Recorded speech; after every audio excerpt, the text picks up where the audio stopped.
అడవి ఏనుగుల కట్టడికి ఏఐ సాంకేతికత. నిర్మల్ జిల్లాలో సోయా టోకెన్ కోసం రైతుల తిప్పలు. కొమరం భీం జిల్లా కాగజ్ నగర్ లో పులి సంచారం. ఇలాంటి వార్తల్ని 30 సెకండ్స్ ఫుల్ న్యూస్ లో చూద్దాం.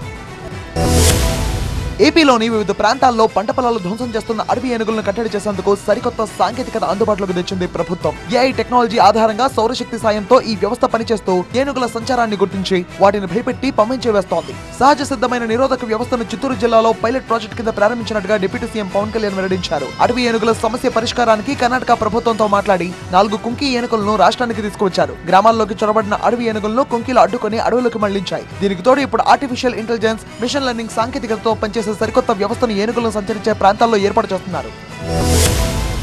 నిర్మల్ జిల్లాలో రైతుల తిప్పలు అంతా ఇంతా కావు. 6 కాలం శ్రమించి పండించిన పంటను అమ్ముకునేందుకు నిద్రాహారాలు మానాల్సిన పరిస్థితి నెలకొంది. ముధోల్ మండలం బోరేగావ్ గ్రామంలోని ప్రాథమిక వ్యవసాయ సహకార సంఘాల్లో సోయా టోకెన్ల కోసం రైతులు బారులు తీరారు. సోయా టోకెన్లను పంపిణీ చేస్తారని అధికారులు తెలియజేయడంతో అర్ధరాత్రి అక్కడికి చేరుకున్నారు రైతులు. బహిరంగ మార్కెట్లో సోయాకు తక్కువ రేటు పలకడంతో ప్రభుత్వం 5,328 కొనుగోలు చేస్తోంది. దీంతో రైతులు రాత్రంతా క్యూ లైన్ లో చెప్పులు రాళ్లు పెట్టి అక్కడే నిద్రపోయారు. పంట వేసినప్పటి నుంచి అమ్ముకునే వరకు కష్టాలు తప్పడం లేదని రాత్రంతా చెల్లో నిద్రపోయామని రైతులు చెప్తున్నారు.